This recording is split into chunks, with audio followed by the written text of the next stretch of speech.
Là, tu l'enlèves comme ça, hop, et tu peux mélanger maintenant. De l'huile de noix de coco, du bicarbonate de soude, des huiles essentielles, Lorraine et sa fille Waina préparent un déodorant fait maison. Depuis quelques mois, les habitudes de cette famille qui vit à Argenteuil dans le Val d'Oise ont radicalement changé. Lorraine s'est fixé un objectif, réduire sa quantité de déchets. Et cela passe par une autre manière de consommer. J'utilise plus que des pains de savon. J'utilise plus de gel douche parce que ça fait des déchets et en plus c'est pas forcément bon pour les canalisations.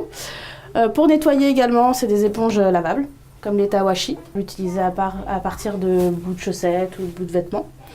Pareil pour me démaquiller, j'utilise plus de démaquillant. J'utilise que des lingettes lavables.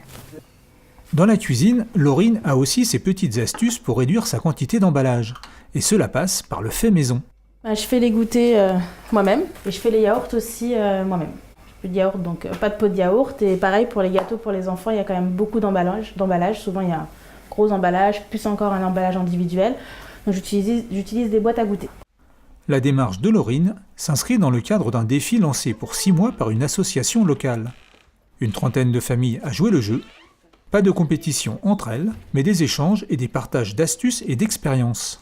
J'étais déjà un petit peu dans une démarche de réduction et le fait qu'il y ait un défi qui s'ouvre en plus sur la ville, donc c'est vraiment l'occasion aussi de partager certaines recettes ou des fois quand on a certaines problématiques, on peut être aidé par d'autres personnes. En moyenne en France, une famille elle produit 390 kg de déchets par an, donc on trouve que c'est beaucoup.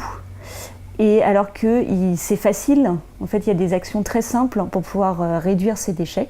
6 mois après avoir débuté ce défi, Laurine estime avoir réduit de moitié sa quantité de déchets.